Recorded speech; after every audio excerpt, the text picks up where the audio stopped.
Judgment has been reserved in the appeal of a man who was found guilty of posting a comment on Twitter in which he threatened to blow up an airport.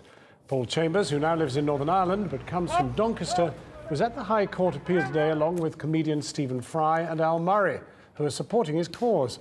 Mr. Chambers was convicted in May last year of sending a menacing electronic communication. He claims it was a joke and wants his conviction quashed. At the same time, the comedian Dara Ó Briain and Professor Brian Cox were in Downing Street delivering a petition to bolster freedom of speech provisions in the defamation bill. They want to ensure that debates about science are not thwarted by legal action. Well, earlier I spoke to Mr. Ó Briain and began by asking him why comedians like himself and Stephen Fry were getting involved in such campaigns. If they all come down to an issue of freedom of speech, that's our natural bailiwick is to get involved in that. I mean, I have the second string that I'm quite the nerd and I'm doing a lot more science broadcasting at the moment. I'm working with Brian Cox and people like that. So I see, let's say, in the widest sense, colleagues of mine in the science writing world who are being affected by this. I will stand on stage and I will talk about quacks and charlatans. At any stage, I might receive the same letter that they do. But I still feel that the points I'm making are strong and justifiable and valid. And I don't want to be threatened with bankruptcy just for making them. Have you ever been threatened with legal action? No, I haven't, although we have looked into things and gone, God, can we say this? Should we carry on saying this? You obviously haven't been trying hard enough. If you think I should deliberately go out to rattle cages, yeah, you try to do a bit of that. But usually the people you're talking about are so ludicrously obvious for me that the battles have been fought by finer minds than mine anyway. Many of us, myself included, got involved in this campaign around the time of the case of Simon Singh versus the British Chiropractic Association.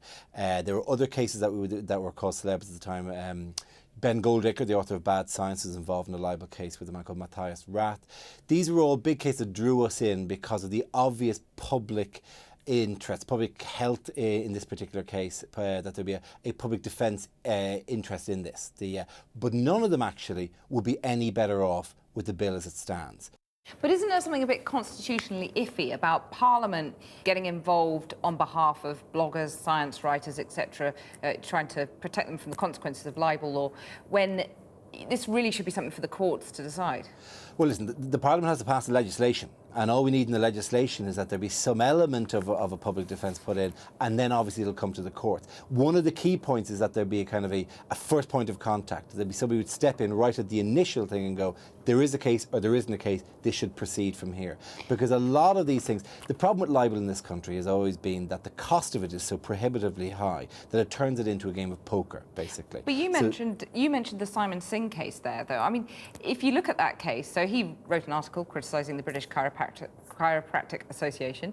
The chiropractors then eventually backed down, and there was a huge reputational damage to them through the court case.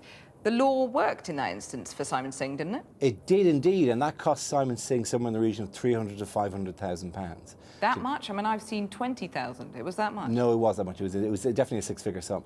Because there's no way of recovering costs in these situations. It's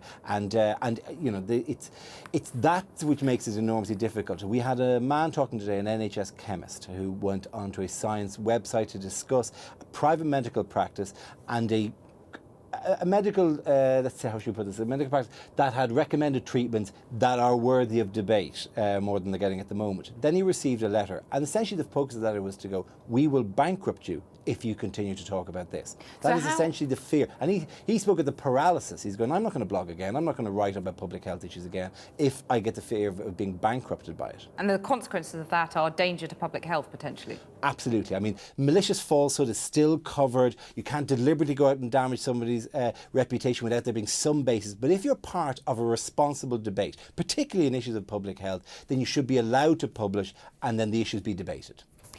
The comedian Dara Ó Briain speaking to me earlier.